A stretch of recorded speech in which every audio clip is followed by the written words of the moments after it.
আসসালামু আলাইকুম। প্রিয় দর্শক, অন্য মঞ্চের আলাপচারিতায় আপনাদের সকলকে আমন্ত্রণ জানাচ্ছি। একটা গুরুত্বপূর্ণ খবর নিয়ে এলাম আপনাদের সামনে। সেটা হচ্ছে আমাদের হাই কমিশনে একটি ইমেল পাঠানো হয়েছে, হুমকি ইমেল। আমি যে পোস্টটা দিয়েছি তাড়াহুড়ো করে, সেটাতে আমি ভুল করে মঙ্গলবার লিখেছি। আসলে ইমেলটা এসছে শুক্রবার দিন রাতে। সেই ইমেল না বলে সেটাকে চরমপত্র বলা যায়। তাতে বলা হয়েছে 15 দিনের মধ্যে স্বৈরাচার সঙ্গী দেশ তাদেরকে বাংলার ভূমি ছাড়তে হবে, মানে বাংলাদেশের ভূমি ছাড়তে হবে। না ছাড়লে তার ফল ভোগ করতে হবে। তারপরে তো শনিবার গিয়েছে, রবিবার গিয়েছে, আজকে দীনেশ ত্রিবেদী আমাদের বাংলাদেশের বিদেশ মন্ত্রণালয়ে গিয়ে এই খবরটি জানিয়ে এসছেন। এবং ভারত সরকারকে তো আগেই জানানো হয়েছে, শুক্রবার দিনই জানানো হয়েছে। এখন এই প্রথম মানে ইমেলে একটা এরকম ধমক দেওয়া হলো, হাতে সময় মাত্র 15 দিন। তারপরে কি করা হবে সেগুলো বলা হয়নি, শুধু বলা হয়েছে ভালো হবে না, এই 15 দিনের মধ্যে আপনারা তল্পিতল্পা গুটিয়ে চলে যান। এখন ভারতের কাছে খবর আসার পর আপনারা জানেন আজকে রাশিয়া পৌঁছেছেন আমাদের বিদেশ মন্ত্রী ডক্টর জয়শঙ্কর। গতকাল রাতে এই নিয়ে একটা বৈঠক হয়েছে। বৈঠকের মানে জিস্ট যেটুকু আমি জানতে পেরেছি সেটা হচ্ছে যে কূটনৈতিক সম্পর্ক আপাতত ছিন্ন করার কথা ভাবছে ভারতবর্ষ। রাষ্ট্রদূতকে ওখান থেকে তুলে আনা হবে এবং আমি যেটা আগের দিন বলেছিলাম, মানে প্রিকুয়েশন হিসেবে, যে ভারত যাতে তার কর্মচারীদের ওখান থেকে দ্রুত ফিরিয়ে আনে, কারণ তাদের পরিবার কিন্তু আতঙ্কে ভুগছে। এখন এই ইমেলটি প্রকাশ হয়ে পড়েছে, মানে বিদেশ মন্ত্রক মারফত প্রকাশ হয়ে পড়েছে, বিদেশ মন্ত্রকের মধ্যেই ঘোরাফেরা করছে। এখন শুক্রবার দিন হয়েছে, আমি খবর পেয়েছি আজকে সোমবার। এর মধ্যে ঘটনা অনেক দূরে হয়তো এগিয়ে গেছে, আমি তা জানতে পারিনি, এখনো জানতে পারিনি। তো ইমেলটি করা হয়েছে চট্টগ্রামের একটি, আমরা সাইবার কাফে বলতে পারেন, সাইবার স্টেশন বলতে পারেন, সেখান থেকে। এটা কিন্তু বাংলাদেশের পুলিশ বলেনি, আমাদের ওই ইমেলের আইডি দিয়ে এটাকে বার করেছে চট্টগ্রামের একটি সাইবার কাফে থেকে। এই ইমেলটি করা হয়েছে এবং সম্ভবত ইমেলের সমস্ত ফ্যাক্টস গুলো সব একই ইমেল বিভিন্ন জায়গায় পাঠানো হয়েছে, বিভিন্ন মানে আমরা যে সমস্ত রাষ্ট্রদূত রয়েছে তাদের কাছে পাঠানো হয়েছে। এই যে এতগুলো রাষ্ট্রকে পাঠানো হলো, শোনা যাচ্ছে 4-এর বেশি হলে আমাদের হলে 5। আপাতত শোনা যাচ্ছিল পাকিস্তান, তুর্কি, জাপান এবং চীন, 4টে দেশকে পাঠানো হয়েছিল। এবার ভারতের কাছ থেকে জানা গেল ভারতও পেয়েছে। তার মানে এখন ভারতবর্ষ আর আমেরিকা দুজনে মিলে কাজ করছে বাংলাদেশে যৌথভাবে। তাহলে আমার প্রশ্ন হচ্ছে, যদি ভারতের কাছে এই ইমেল এসে থাকে তাহলে ইউএস এম্বাসিতে কি যায়নি? নিশ্চয়ই গেছে। এবং ইউএস এম্বাসিতে গেলে তার পরিণামটা কি হবে সেটা কি তারেক রহমান সরকার ভাবতে পারছে? ভারতবর্ষ কূটনৈতিক সম্পর্ক ছিন্ন করে ফেললো এবং খাদ্য সামগ্রী, ডিজেল ফিজেল যা যা আছে সব বন্ধ করে দিল। ধরুন আগামী পরশুদিন থেকে আজকে থেকে সব বন্ধ, আপনারা কিছু পাবেন না। এই ইমেলের পর আপনারা কিছু পাবেন না। ফাঁকা পেটে না সন্ত্রাসবাদের বুলি ওই জানলা গুলে হাওয়া হয়ে যাবে যখন 2 মাস ফাঁকা পেটে থাকবে। আমি বারবার বলেছি যে আমার মায়া হয় এই সাধারণ মানুষের জন্য। তো আজকে বিএনপি যে কোন গাড্ডায় পড়ে আছে, জামাতকে সঙ্গে নিয়ে বিএনপি নিজেও বুঝতে পারছে না, ঘর শত্রু বিভীষণ হয়ে রয়েছে। এই জামাত কিন্তু পাকিস্তানের হাত ধরে এই সমস্ত কিছু কাণ্ড কারখানা করছে। গতকালকে আমি বলেছিলাম আপনাদের, পাকিস্তানের ইউএস এম্বাসিতে এরকম ঝামেলা করেছিল, ওরা কানাডিয়ান এম্বাসিতে করেছিল, পাকিস্তানের মধ্যে কানাডিয়ান এম্বাসিতে করেছিল, ঠিক একই ধাঁচে বাংলাদেশেও হচ্ছে। তারা পাকিস্তান যা যা করেছে বাংলাদেশকে সেইভাবে এগোতে বলা হচ্ছে, এবং যাতে পাকিস্তানের সমগোত্রীয় একটা জায়গায় বাংলাদেশ পৌঁছাতে পারে। এখন বাকি রইল, আমি যে এফএটিএফ এর গল্পটি বলেছিলাম না আপনাদেরকে, এফএটিএফ এ পড়ার যে আশঙ্কাটা আছে, সেই আশঙ্কাটা কিন্তু এবার আরো মাত্রা পেল।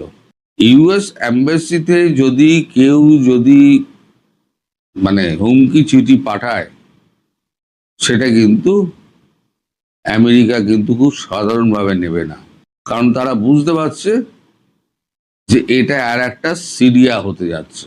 ফলে এখনই এর সমস্ত রকম সাহায্য বন্ধ করে দাও।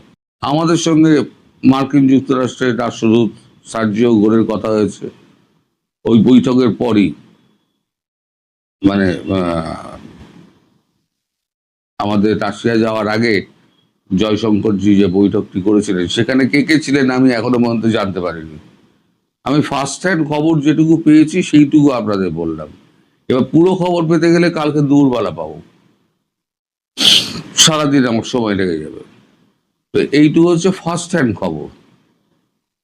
তো আপাতত ঠিক হয়েছে, ওখান থেকে রাষ্ট্রদূতকেও ফিরিয়ে নেওয়া হবে, এবং যে সমস্ত ভারতীয় কর্মচারী রয়েছে তাদেরও ফিরিয়ে নেওয়া হবে। সমস্ত পাসপোর্ট যাদেরকে দেওয়া আছে, ওখানে জমা আছে, 7 দিনের মধ্যে সমস্ত পাসপোর্টগুলোকে ফিরিয়ে দেওয়া হবে। যে যার পাসপোর্ট ফিরিয়ে নিয়ে যাও। আপাতত ভিসা কার্যক্রম আপাতত বন্ধ থাকবে, যতদিন না আবার পুনর্মূল্যায়ন হয় বা পুনর্বিবেচনা হয় ততদিন বন্ধ থাকবে। তার মানে যেটুকুই আপনাদের এগিয়ে ছিল না, আবার ব্যাক গিয়ার মেরে সে পিছিয়ে গেল। আমি যে তারেক রহমানের কথা বলছিলাম, তারেক রহমানের, আমি আগে বলেছিলাম তারেক রহমানের আসার কিন্তু ইচ্ছা আছে, কিন্তু জামাতের হাতে তালুবন্দি। আর আমি আর একটা কথা বলেছি, যেটা ভবিষ্যতে প্রমাণ হবে, ইউনূস আর জামাতের হাতে এমন কিছু গোপনীয় কার্ড রয়েছে যেটা দিয়ে তারেক রহমানকে ব্ল্যাকমেল করা হচ্ছে। তাকে পুতুল প্রধানমন্ত্রী খাড়া করে দিয়ে তার ঘাড়ে সমস্ত কিছু চাপিয়ে পেছন দিক দিয়ে এরা খেলছে। যদি কিছু হয় তখন বলবো তো প্রধানমন্ত্রী ছিলেন, প্রধানমন্ত্রী সব ডিসিশন নিয়েছেন, আমরা তো করিনি। সমস্তটা তারেক রহমানের ঘাড় দিয়ে করানো হচ্ছে। তারেক রহমান কতটা বুঝতে পারছেন আমি জানি না, কিন্তু তিনি কিন্তু প্রচন্ড বিপদের মধ্যে আছেন, এবং তিনি যে বিপদে আছেন সেই খবরটা কিন্তু পরাগ জৈন তাকে পৌঁছে দিয়েছে। আমাদের দেশে যখন আইবি রয়ের যে ডিরেক্টর পরাগ জৈন যখন গেছিলেন, তখন তারেক রহমানের সঙ্গে একটা মিটিং করেছিলেন। তাকে কিন্তু বলেছিলেন, আপনার জীবন কিন্তু ঝুঁকিতে রয়েছে, আপনি কি করবেন ভেবে দেখুন। কারণ কিন্তু এই সব খবরগুলো রাখে, পাকিস্তানে কার সঙ্গে যোগাযোগ হচ্ছে, কারা যোগাযোগ করছে, রহমানি আপনাদের সেই হচ্ছে পাকিস্তানের প্রধান এজেন্ট। রহমানি এই কাজগুলো পাকিস্তানের বুদ্ধিতে এই কাজগুলো করছে। পাকিস্তানের 4 জন না 5 জন না আরো বেশি বোধহয় আপনার আইএসআই এর লোক এসেছিল, ওয়েস্টিন হোটেলে ছিল বেশ কিছুদিন। তারা এখানে বসে সমস্ত প্ল্যান করে গেছে, এবং জামাতের শীর্ষ নেতারা, আমির সহ শীর্ষ নেতারা সেই হোটেলে কিন্তু উপস্থিত ছিলেন গোপনে। এবং সেই মিটিংগুলো হতো রাত্রিবেলা 2টোর সময়, 2টো থেকে ভোর অবধি, লোকচক্ষুর আড়ালে অন্ধকারে এই সমস্ত মিটিংগুলো হতো। ভারত কি করবে? ভারত মালপত্র সমস্ত বন্ধ করে দিল। এবার ভারত কিন্তু সিরিয়াসলি ভাববে যে অ্যাকশন নিতে হবে, সিরিয়াসলি ভাববে। এতদিন কিন্তু ভারতবর্ষ ছাড় দিয়েছে যে না, পার্শ্ববর্তী রাষ্ট্র, আমরা এটা করব না। কিন্তু এখন যে জায়গায় পৌঁছেছে, জল কিন্তু নাকের ওপরে উঠছে। সুতরাং আমার মনে হয় না যে ভারতবর্ষের প্রধানমন্ত্রী নরেন্দ্র মোদী যখন কথায় কথায় বলছে সিঁদুর টু ইজ অনগোয়িং, তখন আর যে সমস্ত সৈন্য সমাবেশ করা হয়েছে, শেখ হাসিনা ঢোকার আগে এই সমস্ত ফিনিশ করার জন্য এদের জায়গায় জায়গায় সমস্ত টপকানো হবে। না, আমার কথা মিলিয়ে নেবেন। এখন দেখা যাক। আজকে আমি পুরো খবর আপনাদের দিতে পারলাম না। পুরো খবর পেতে গেলে কাল অবধি আপনাদের অপেক্ষা করতে হবে। বাংলাদেশের কারাগারগুলোতে ধারণ ক্ষমতার দ্বিগুণেরও বেশি বন্দী রয়েছে। গত 18 আগস্ট সংবাদ সম্মেলনে এমন ভয়াবহ চিত্র তুলে ধরেছিলেন আইজি প্রিজেন্স। তবে সে তথ্য প্রকাশের পরই তাকে কারাগারের দায়িত্ব থেকে সরিয়ে দেওয়া হয়েছিল। প্রশ্ন হলো, কারাগারে এত বন্দী বাড়ার কারণ কি? বিষয়টি মোটামুটি ওপেন সিক্রেট হলেও কেউ এ নিয়ে কথা বলেন না বাংলাদেশে। সংশ্লিষ্ট একাধিক সূত্র বলছে, দ্বিগুণের থেকেও অনেক বেশি বন্দী যে এখন বাংলাদেশের কারাগারগুলোতে আছে, তাদের বড় অংশই আওয়ামী লীগের নেতা কর্মী সমর্থক। এমন পরিস্থিতিতে আন্তর্জাতিক মানবাধিকার সংস্থা হিউম্যান রাইটস ওয়াচ বা HRW অভিযোগ করেছে, বাংলাদেশের সাবেক আওয়ামী লীগ সরকারের সঙ্গে সংশ্লিষ্ট রাজনৈতিক নেতা কর্মী সহ অন্যদের দীর্ঘদিন বিনা বিচারে আটক রাখা হয়েছে। 23 আগস্ট সংস্থাটির এক প্রতিবেদন বিপুল সংখ্যায় রাজনৈতিক বন্দীকে বিনা বিচারে আটকে রাখা নিয়ে গভীর উদ্বেগ প্রকাশ করেছে, যেখানে বলা হয়েছে 24 আগস্টের পর থেকে আওয়ামী লীগের হাজার হাজার নেতা কর্মী ও সমর্থকদের গ্রেপ্তার করা হয়েছে। এদের মধ্যে শত শত মানুষ কোনো ধরনের অভিযোগ ছাড়াই এখনো কারাগারে আছেন। তাদের অনেকেই বয়স্ক এবং কেউ কেউ গুরুতর অসুস্থ। তারপরও তারা জামিন ও প্রয়োজনীয় চিকিৎসার মতো মৌলিক অধিকার থেকে বঞ্চিত হচ্ছেন।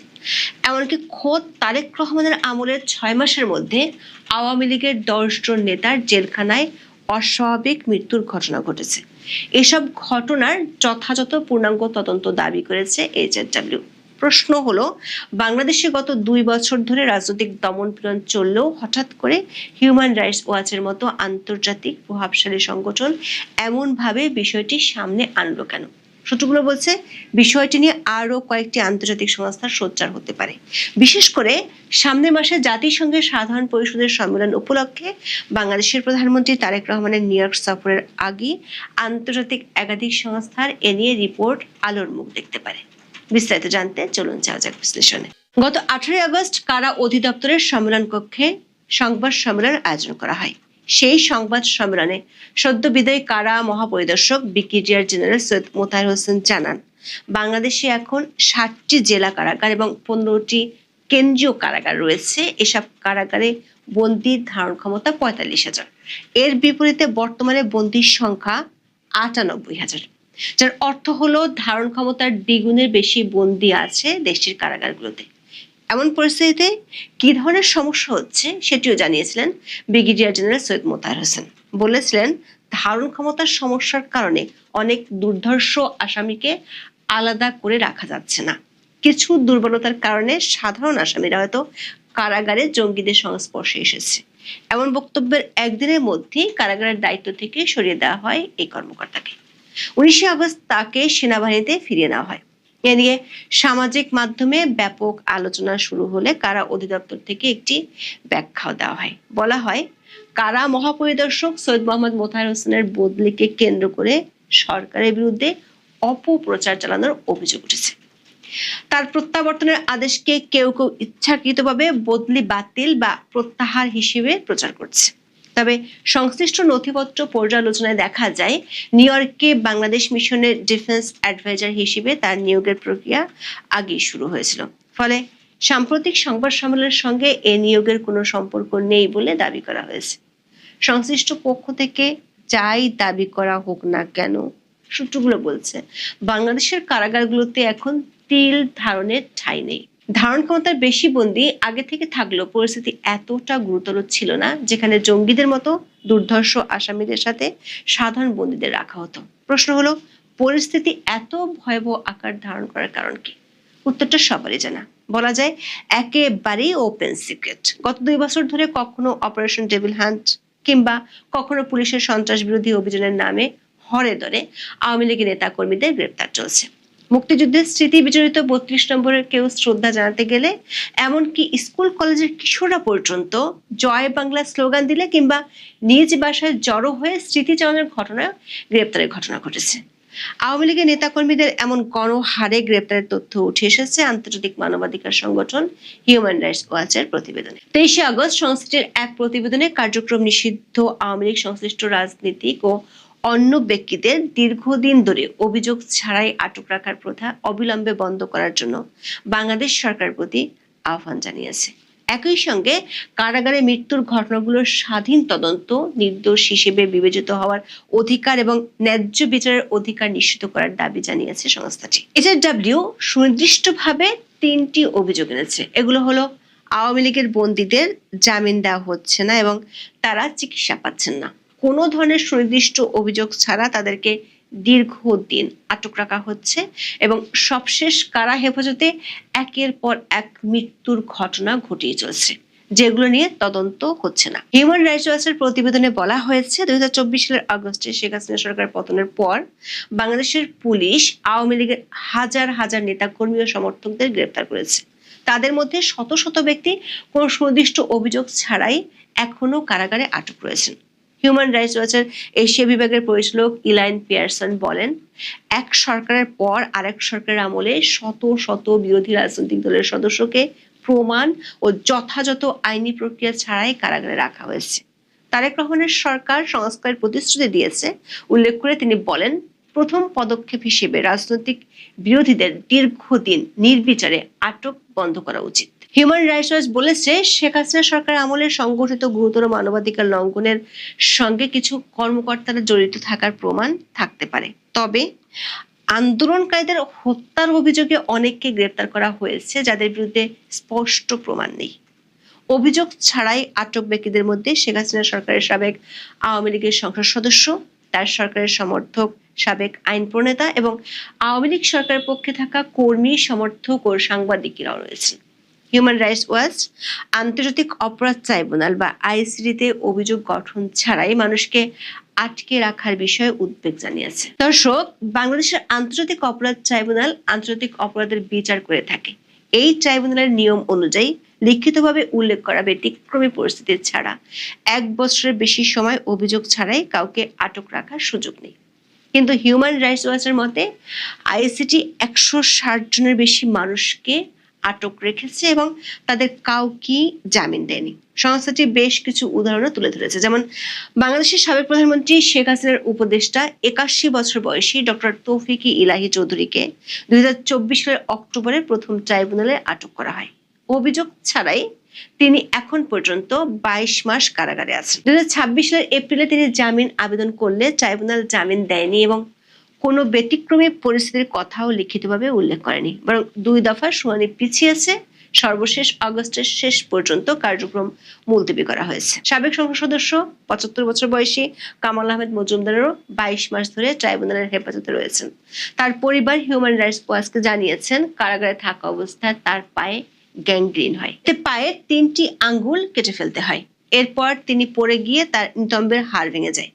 জুলাইয়ে আইসিটি তার জামিন আবেদন নাকচ করে। ভুক্তভোগীদের অনেক পরিবার অভিযোগ করেছে আটক স্বজনেরা পর্যাপ্ত চিকিৎসা পাচ্ছেন না। 75 বছর বয়সী শাহরিয়ার কবির দীর্ঘদিনের বিভিন্ন শারীরিক সমস্যা ভুগছেন এবং তার হুইল চেয়ার প্রয়োজন বলে তাকে মুক্তির দাবি জানিয়েছেন অধিকার কর্মীরা।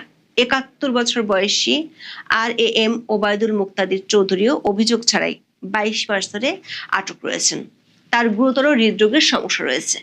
এইচআরডব্লিউ তাদের প্রতিবেদনে অভিযোগ করেছে, আওয়ামী লীগের নেতাকর্মীদের জামিন যেমন দেওয়া হচ্ছে না, তেমনি তাদের ভাগ্যে চিকিৎসার সুবিধাও মিলছে না।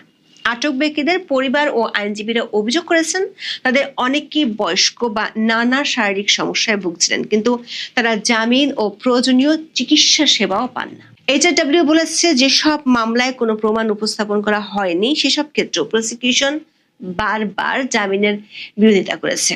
নিম্ন আদালতগুলো নিয়মিত জামিন আবেদন নাকচ করেছে বলে অভিযোগ সংস্থাটির। এছাড়া উচ্চ আদালত থেকে জামিন পাওয়ার পরও কর্তৃপক্ষ নতুন মামলা করে মুক্তি ঠেকিয়েছে বলে অভিযোগ করেছে এইচআরডব্লিউ। সংস্থাটি সাবেক প্রধান বিচারপতি এবিএম খায়রুল হকের মামলার উদাহরণ দিয়েছে। 82 বছর বয়সী খায়রুল হককে 2025 সালের 24শে জুলাই একজন আন্দোলনকারীকে হত্যার অভিযোগে গ্রেপ্তার করা হয়। পরে দুর্নীতির অভিযোগ সহ আরো 4টি মামলায় তাকে গ্রেপ্তার দেখানো হয়। উচ্চ আদালত এসব মামলায় জামিন দিলেও মুক্তির আগেই পুলিশ তার বিরুদ্ধে নতুন মামলা করে বলে এইচআরডব্লিউর অভিযোগ। এক ঘটনায় পুলিশ দাবি করে 10 কিলোমিটারের বেশি দূরত্বে অবস্থিত দুটি পৃথক হত্যাকাণ্ডের ঘটনাস্থলে একই সময় তিনি উপস্থিত ছিলেন। শেষ পর্যন্ত আপিল বিভাগের হস্তক্ষেপে 19 আগস্ট খায়রুল হক মুক্তি পান। এইচআরডব্লিউ বলেছে, কারাগারে থাকার পুরো সময়ে তার বিরুদ্ধে কোনো মামলায় আনুষ্ঠানিক অভিযোগ গঠন করা হয়নি। অন্য কয়েকজন আটক ব্যক্তির আইনজীবীরা সংস্থাটিকে জানিয়েছে, এখন তারা তাদের মক্কেলদের জামিনের আবেদন না করার পরামর্শ দিচ্ছে, কারণ মুক্তি নিশ্চিত হলে পুলিশ নতুন মামলা দিতে পারে বলে তাদের আশঙ্কা। অনেক পরিবার অভিযোগ করেছে, আটক স্বজনেরা পর্যাপ্ত চিকিৎসা পাচ্ছেন না। হিউম্যান রাইটস ওয়াচ বলছে, আন্তর্জাতিক মানবাধিকার আইন অনুযায়ী কিছু ক্ষেত্রে বিচার শুরুর আগে কাউকে কারাগারে রাখা বা শর্ত সাপেক্ষে মুক্তি দেওয়ার সুযোগ রয়েছে, তবে এটি নিয়ম নয়, ব্যতিক্রম হওয়া উচিত। প্রতিটি ব্যক্তির ক্ষেত্রে আলাদাভাবে আটক রাখার প্রয়োজনীয়তা ও বৈধতা যাচাই করা উচিত। সংস্থাটির মতে, একজন বিচারক বা সমাধান কর্তৃপক্ষের মাধ্যমে প্রত্যেক আটক ব্যক্তির আটকাদেশ পর্যালোচনা করা প্রয়োজন। কাউকে আটক রাখা হলে দ্রুত বিচার নিশ্চিত করতে হবে, অন্যথায় তাকে মুক্তি দিতে হবে। বিচার শুরুর আগের যে কোনো বিধিনিষেধ ব্যক্তি স্বাধীনতা, নির্দোষ হিসেবে বিবেচিত হওয়ার অধিকার এবং আইনের দৃষ্টিতে সমতার অধিকারের সঙ্গে সামঞ্জস্যপূর্ণ হতে হবে। এইচআরডব্লিউর একটি গুরুতর অভিযোগ হলো, গত 2 বছর ধরে কারাগারে থাকা অবস্থায় অনেক আওয়ামী লীগের নেতা কর্মী মারা যাচ্ছেন, যেটি ঘটছে বিএনপি সরকার ক্ষমতায় আসার পরও। সংস্থাটির তথ্য মতে 2026 সালের ফেব্রুয়ারিতে তারেক রহমান প্রধানমন্ত্রীর দায়িত্ব নেওয়ার পর থেকে অন্তত 10 জন আওয়ামী লীগ নেতা কারাগারে মারা গেছেন। তাদের বেশিরভাগের বিরুদ্ধে কোনো অপরাধে জড়িত থাকার আনুষ্ঠানিক অভিযোগ গঠন করা হয়নি। সাবেক আওয়ামী লীগের সংসদ সদস্য 85 বছর বয়সী রমেশ চন্দ্র সেনকে 2024 সালের আগস্টে 3টি হত্যা মামলা ও একটি বিস্ফোরক মামলায় গ্রেপ্তার করা হয়। তিনি 2026 সালের 7 ফেব্রুয়ারি মৃত্যুর আগ পর্যন্ত কারাগারে ছিলেন। তার পরিবারের দাবি, তাকে যথাযথ ঔষধ দেওয়া হয়নি এবং জামিনও দেওয়া হয়নি। একই ধরনের উদ্বেগ রয়েছে জামালপুর জেলা আওয়ামী লীগের সদস্য 65 বছর বয়সী এসএম জিয়াউল হক জিয়ার মৃত্যুর ঘটনাতেও। 6 জানুয়ারি তাকে আটক করার সময় তিনি অসুস্থ ছিলেন। জামিন না পাওয়ার পর 14 এপ্রিল তিনি মারা যান। হিউম্যান রাইটস ওয়াচের এশিয়া বিষয়ক পরিচালক ইলাইন পিয়ারসন বলছেন, অভিযোগ গঠনের আগে বয়স্ক ব্যক্তিরা কারাগারে মারা যাচ্ছেন, এমন একটি বিচার ব্যবস্থা প্রাক বিচার আটককে যে ব্যতিক্রমী ব্যবস্থা হিসেবে বিবেচনা করা উচিত তা করছে না। বাংলাদেশ সরকার উচিত তাদের আমলে কারাগারে ঘটে যাওয়া সব মৃত্যুর স্বাধীন তদন্তের নির্দেশ দেওয়া এবং অভিযোগ ছাড়াই দীর্ঘ সময় ধরে নির্বিচারে মানুষকে আটক রাখা বন্ধ করা। একাধিক সূত্র বলছে, বাংলাদেশের রাজনৈতিক এই দমন পীড়ন ও নির্যাতনের অভিযোগে আরো বেশ কয়েকটি আন্তর্জাতিক সংস্থা তাদের প্রতিবেদন তুলে ধরতে পারে। আগামী 21শে সেপ্টেম্বর জাতিসংঘের সাধারণ পরিষদের সম্মেলনে যোগ দিতে বাংলাদেশের প্রধানমন্ত্রী তারেক রহমান নিউ ইয়র্কে যাবেন। তার আগে একাধিক আন্তর্জাতিক মানবাধিকার সংস্থা এসব রিপোর্ট প্রকাশ করতে পারে। সংশ্লিষ্ট সূত্রগুলো বলছে, বাংলাদেশে বিএনপি সরকার ক্ষমতায় আসার পর থেকে আইন শৃঙ্খলা পরিস্থিতির অবনতি হওয়ার ব্যাপারটা বেশ দৃশ্যমান। বিশেষ করে ভয়াবহ রকমের খুনের ঘটনা বাড়ছে। গত 3 মাসে দেশটিতে খুনের নথিভুক্ত মামলা 934টি, যার অর্থ হলো গড়ে প্রতি মাসে খুনের মামলার সংখ্যা 311। অনেক ক্ষেত্রে আসল অপরাধী ধরতে ব্যর্থ হওয়ার পর পুলিশের বিরুদ্ধে নাটক সাজানোর অভিযোগ উঠে আসছে। এমন পরিস্থিতিতে রাজনৈতিক প্রতিপক্ষকে গ্রেপ্তার, তাদের বিনা বিচারে দিনের পর দিন আটকে রাখা, জামিন না দেওয়া ও চিকিৎসা না দেওয়ার অভিযোগ নিয়ে মুখ খুলছে আন্তর্জাতিক সংস্থাগুলো। বিষয়টি আন্তর্জাতিক ক্ষেত্রে বর্তমান বিএনপি সরকারকে বেশ চাপের মুখে ফেলতে পারে এমন আশঙ্কা করছেন সংশ্লিষ্টরা। এখন এ পর্যন্ত সবাই